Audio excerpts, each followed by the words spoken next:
Informative, engaging, educational, empowering, and more. Successful Living with Reginald Campbell. You're listening to Successful Living with Reginald Campbell. Even better, because no one person knows it all. No one person is, completely gifted. So I can pick up from your style, her style, what she took, what you take out of it, and then what I can add and be better. So I will be a student for sure. Okay? Will that make you happy? Thank you. Yes, ma'am. Yes, ma'am. I want to welcome everybody in. Thank you for joining us. We're doing Successful Living, a podcast with Reginald Campbell. So we're going to talk about money. We're here at the Greenville campus. Thank you for the Mother Church, the Greenwood campus, and of course to our virtual campus. And I believe that Brother Ray, Sister Stephanie, and many others, especially in the upstate, we thank all of you for the numbers increasing, and of course in New York, Connecticut, and our international Zimbabwe, South Africa, Liberia, and all the countries, and Iran, as well as Vietnam. We appreciate your input, your increase in numbers. Please like, share, and post. We're going to talk about Basic Financial Steps, which is this book, which you can find at your fine retailers. You can get it from Amazon. You can get it from Barnes & Nobles. You can get it from www.reginaldcampbellbooks.com. This is a book that is not only for today, but for the future, and it's also to be shared with your loved ones or your peers. We talked about a couple things, and we're going to do a part two, determined but not informed. And this brings me to the thought of a gentleman said to me who worked for a company, I think it was 39 or 43 years. He said these words to me: money won't manage itself. And so a lot of times, and I'm going to break down the preliminaries of that here momentarily, we think because we make money and we pay bills that we're okay. But determined does not mean we're informed. It takes me to the Magic Johnson story, but before that, I'm going to give you something to write. The poverty mindset can dissolve and take away your total opportunities for success, not only today, but your future success. I'll say it again.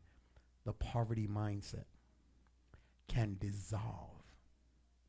What does it dissolve? Your dreams, your ideas, your collaboration with, when you're a kid in a neighborhood, you could actually create something for skateboards and something else that would be innovative and changing.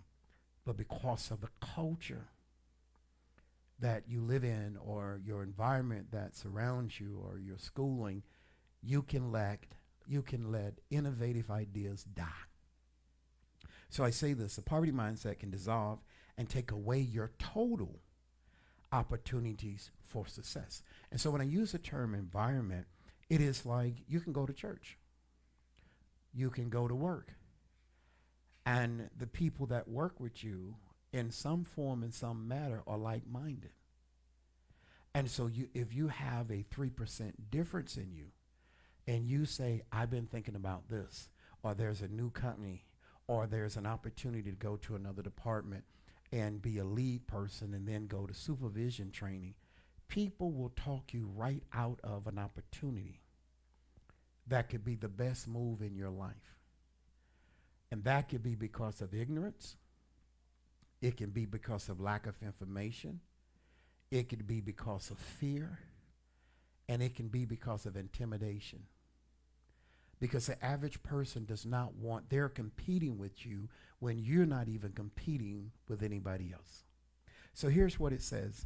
A brief text from Magic Johnson. He says, when you grow up broke, you take the money. I regret not taking the Nike offer, which would have yielded. So if you're going to write, a word that I want you to write is yield. And I'm going to break that out here shortly. Yield. Everything you do, every purchase you make should yield you something that's to the plus side of you. Not only emotional and self-gratification, but also something that if you had to sell it, auction it, trade it. It will bring you a higher value. If you only have 3 pennies and every deal that you do, you only get 3 pennies for spending 3 pennies, you've not gained anything. Does that make sense? Magic Johnson said it this way: when you grow up broke, this is what I'm talking about, culture and environment, you take the money. Money in hand, the older people would put money in the backyard in a jar. Older people would put money in the bed, in an envelope, somewhere in their Bible. It never grew.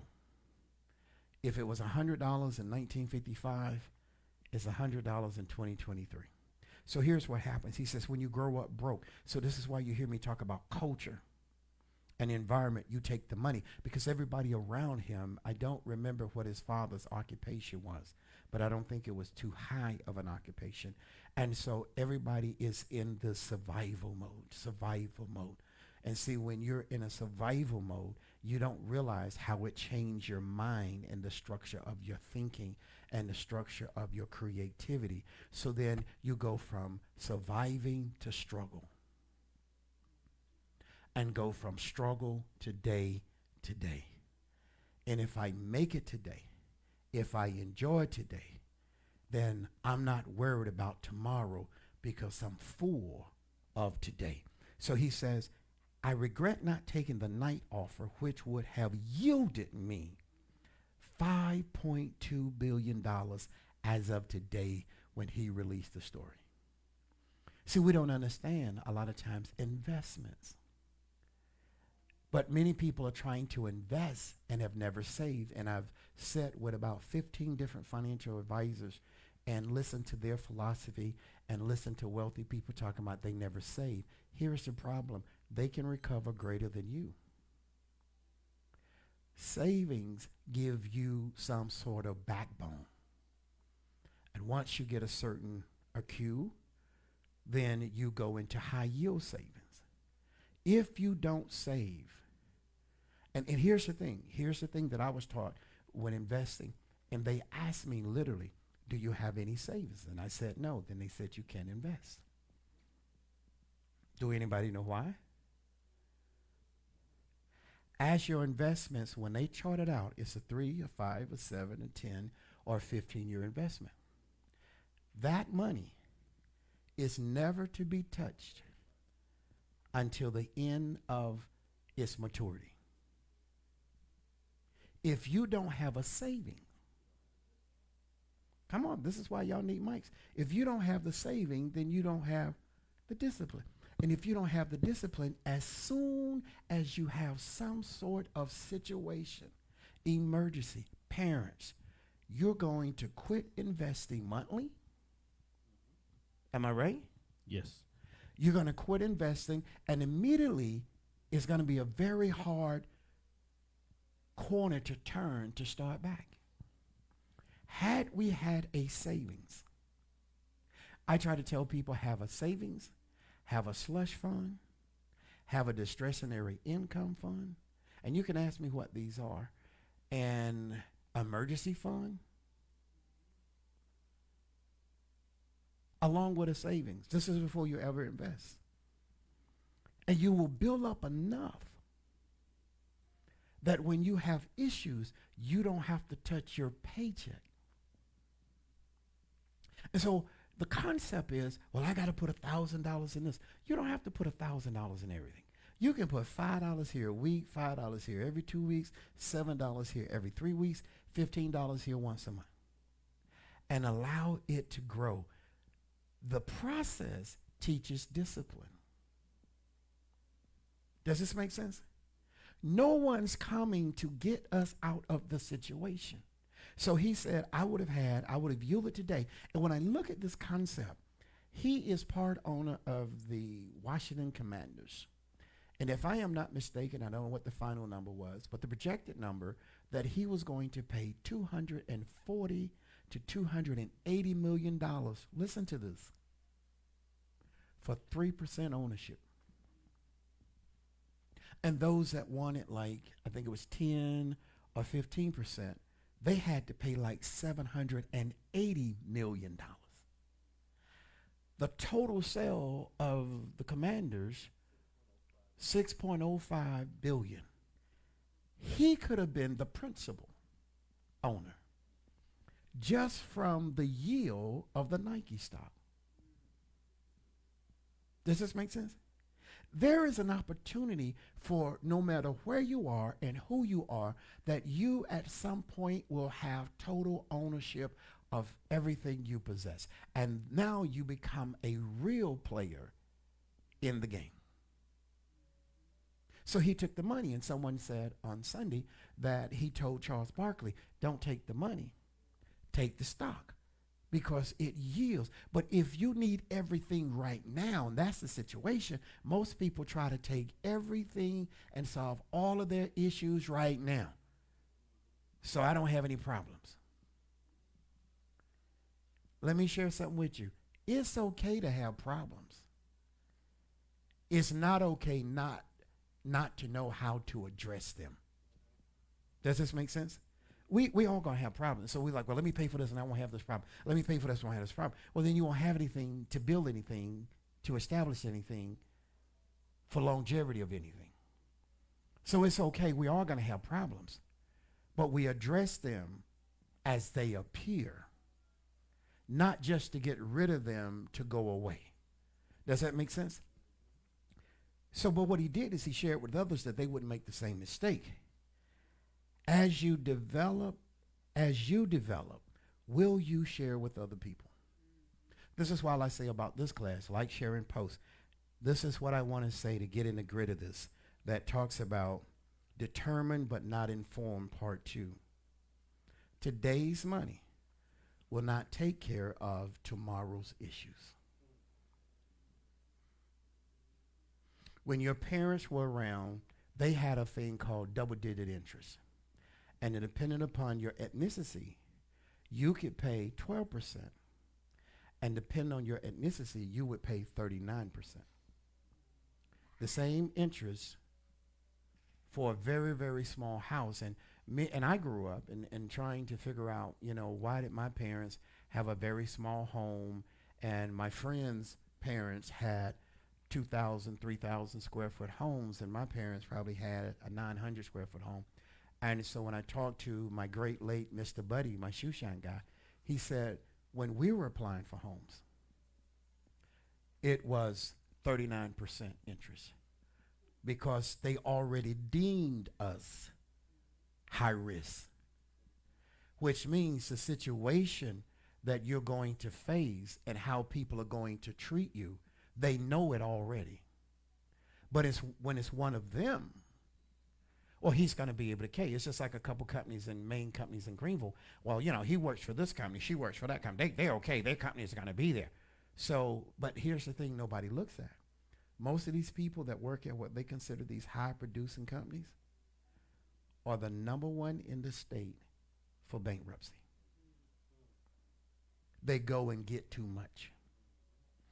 And so today's money will not take care of tomorrow's issue without something being planned and planted. Now here's where it gets a little tight. Not having goals. Now I'm going to ask you, what is not a goal? Come on now, you're a brainiac. Come on, you're a brainiac. What is not a goal? I'll tell you. Goals are not wants.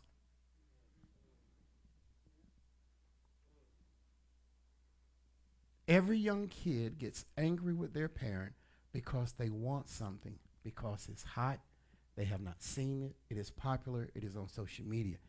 Goals are not wants. Here's the first thing. We are having too many feel-good moments and not enough productive moments. Do I need an example, or would you all like to give me one?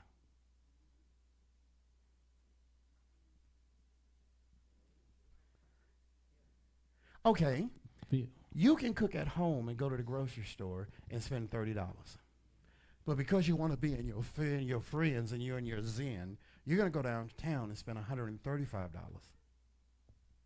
for a meal you won't keep for 24. Mm-hmm. Is it on? Okay. At some point, Mm-hmm. the cost of buying groceries was about the same price eating out. Now I would eat out if, at that point because it's the same price for convenience. Okay, but let me show you something. Let me give you an old folk habit. Old folk, raise your hand up on the mic. There you go. Okay. Let me give you an old folk habit. And I tested this. Because I hated paying the price. And I agree with you 100% to a point. Eggs was almost $7. Okay. But see, you got 12 of them. And I cook 2 every time I make them. Okay, but multiply. Say seven. Get your math out. This is class. This is what we do. 12 divided by 7 divided by 12 is what? Look at she gonna cough. You know she wasn't good in math. She over there coughing. She was fine until we said get your calculator out. Do what now? Okay, so it's costing $1.06. $1.70 per egg. How much was the meal? At least 12 to 15 for one egg. I understand what you're saying. And so what I did is I went to one of our wholesale places, and I'm not saying you're wrong, but I went to one of our wholesale places, and where I was going to purchase a meal that was costing $23 on average, $23 to $27 on average. I was able to buy 2 slabs of salmon for $57, excuse me. So when I went back and I called the place and I said, how much are the ounces of your salmon? They said anywhere from 3 to 7 ounces. I said, so what would a 7 ounce be? That'd be around $30. So when I multiplied it, I saved $85 by going to a wholesale place and purchasing and cutting up my own salmon with its own thickness and not eating the tail. And it saved me 80 some dollars. But I see your point. But if you break out every egg, so if the meal is $12.75, then you tip at least $3. That's $15. And 12 eggs wasn't but $1 in.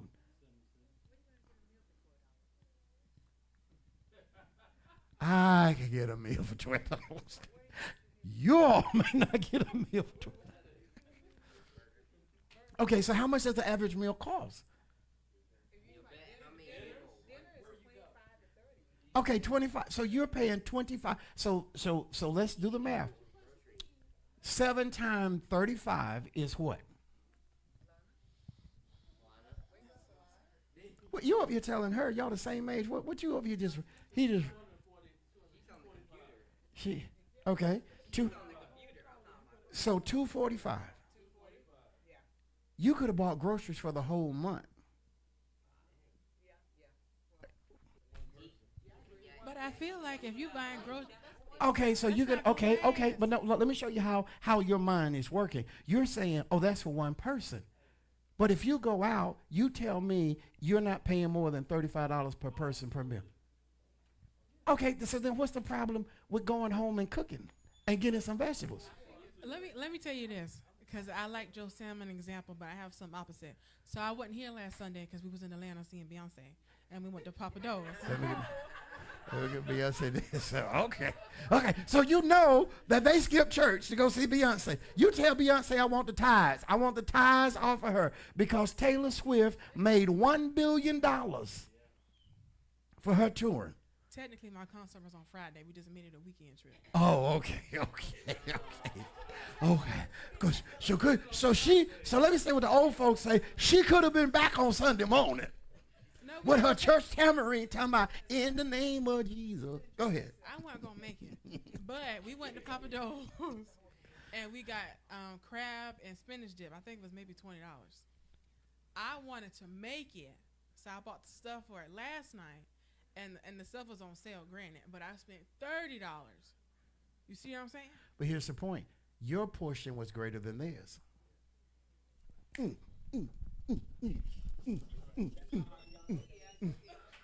Oh yeah. Well, how does David do? Oh yeah. Look at my amen. Oh, that's how my. crab meat, spinach, cream cheese. But 'cause your I had portion- mostly everything else. Your portion was bigger and better. And it didn't taste good, but it was bigger. Well, you got to try it and get the rhythm of it. Yeah. But your portion was better, and you probably had some left over. So what I'm saying, yeah, am I right? I did. Okay, so that's all I'm saying. You have something so you can figure. Why is the most intelligent people don't have the money? Can somebody help me? Can we get somebody obedient?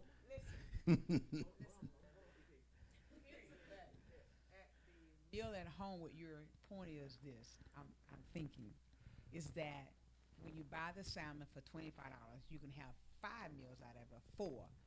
Versus when you go to a restaurant, it's $25, you're only gonna get 1 meal. So you get 4 to 1 meal. 4 to 1 meal? Essence, so when I buy salmon, I cut it up. I can get 4 meals out of that one pack of salmon that costs $25 from Sam's. But now, if they tell the truth, where you get 1 5-ounce in the bag that's in the freezer, is at least 4 of those. So you get more than 5 meals. It's a greater yield. So the key is he's trying to teach my guests. Let me hope. Is when you invest something, you're trying to invest. No, in something. raise your hand up on the When mic. you- No, put the When mic. you There invest you go. something, you get a greater yield from when You get a greater yield. So make sure our investment is in something that gives us a greater yield. A greater yield. And that's what I'm saying about going to places like that. Make your thing. And where you ate one at Papa Do's. Yeah, Papa Do's ain't cheap now.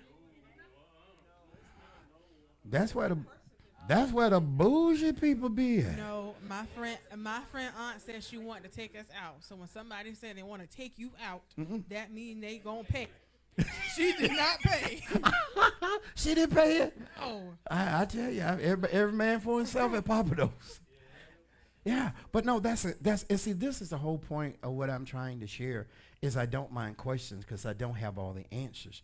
But that's what I'm saying, because if you were to go and purchase it, you putting 3 to 4 pieces of fish in there. So now you got 5 bags with at least 3 to 4 pieces of fish that cost you $57. Where when you go to one of these high-end restaurants or mid-level restaurants, you get 1 piece for $30, $35. That's all I'm saying. You get a greater yield. Because if you spend that, how much was that a week? So multiply that times 4.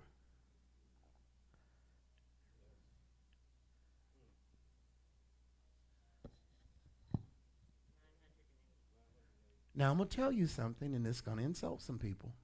So we know, like we already know. Somebody told me,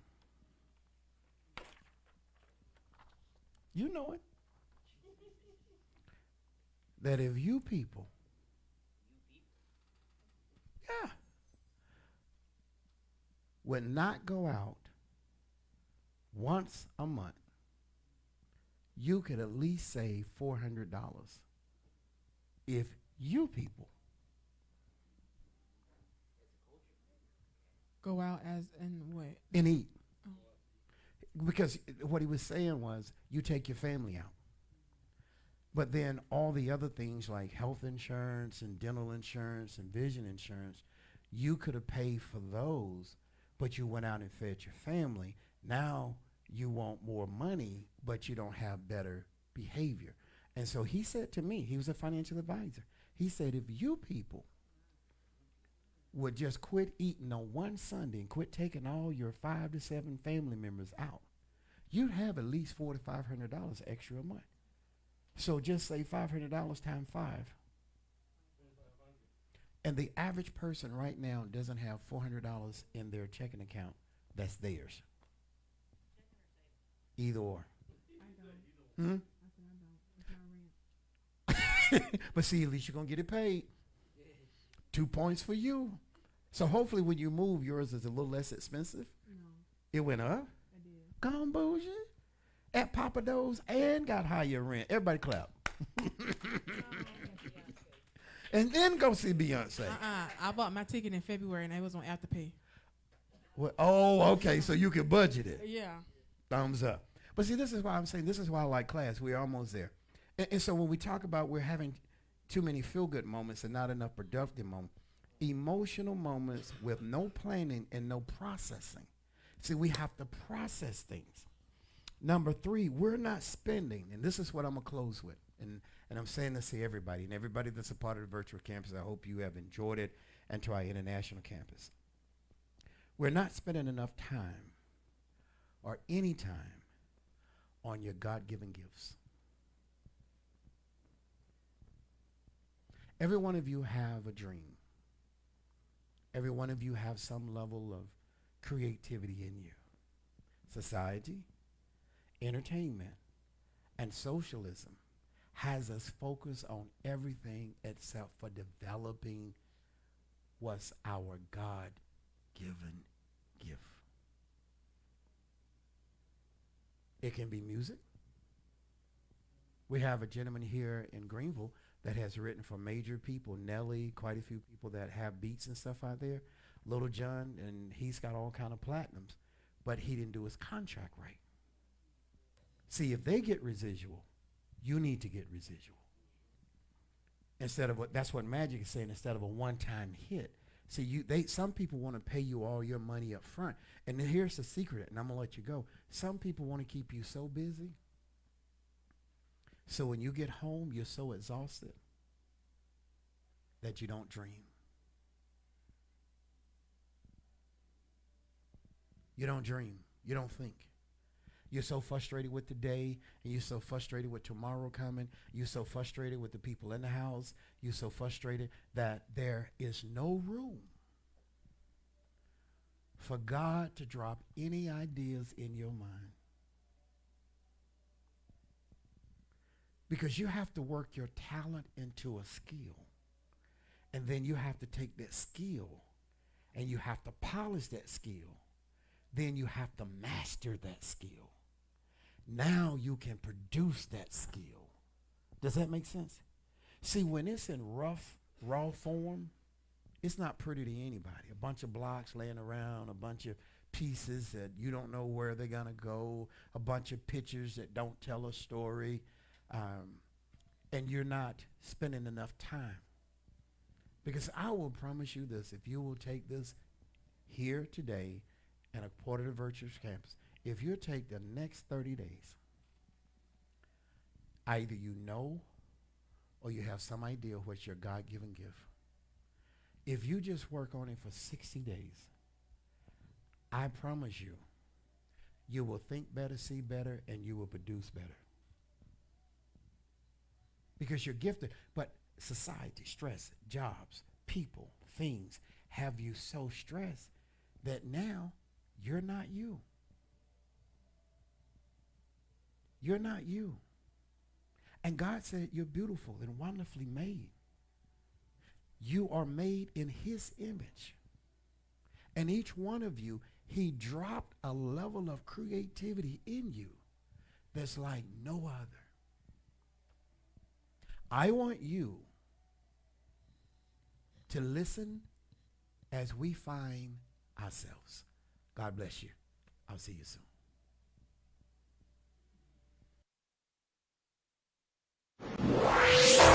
It's new, informative, engaging, educational, empowering, and more. Successful living with Reginald Campbell. You're listening to Successful Living with Reginald Campbell.